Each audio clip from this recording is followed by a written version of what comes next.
Left and right வந்து கொடுத்துருக்கோம். அப்புறம் சுவிட்ச் பார்த்துட்டிங்கன்னா 3-வே சுவிட்சு லைன் கொடுத்துருக்கோம். ஆக்ஸு, டிவிடி அந்த லைனு. அப்புறம் என்ன அப்படின்னு பார்த்தீங்கன்னா bass, treble, centre, surround, front இதெல்லாம் கொடுத்துருக்கோம். அப்புறம் யூஎஸ்பி போர்டு பார்த்திங்கன்னா செப்பரேட்டாக தனியாக நம்ம கொடுத்துருக்கோம். ஆன் ஆஃப் சுவிட்ச் ஒன்றுங்க. ஆன் ஆஃப் சுவிட்ச் பார்த்துட்டிங்கன்னா நம்ம சதுர சுவிட்ச் எப்பயும் வர்ற மாதிரி இந்த லைட் பாசிங் ஆகிற சுவிட்சுங்க.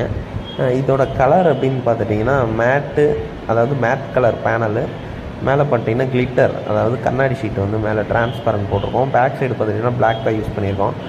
பிஎம் ஆடியோஸ்ன்னு சொல்லிட்டு இவர் நேம் கேட்டிருந்தாரு, அதனால் பிஎம் ஆடியோஸ் அப்படின்னு சொல்லி போட்டிருக்கோம். உங்களுக்கு இது மாதிரி ஏதாவது நேம் போட்டு வேணும், சிங்கிள் பீஸாக வேணும் அப்படின்னாலும் கான்டாக்ட் பண்ணிக்கலாம்.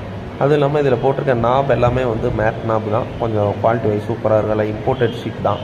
இதுலேயே வந்து 3mm ஷீட் இருக்குது. அது வந்து உங்களுக்கு வந்து குவாலிட்டி வைஸ் இன்னும் சூப்பராகவே இருக்கும். மேட்டில் நீங்கள் எல்லாமே 2mm மேட் பிளாக் தான்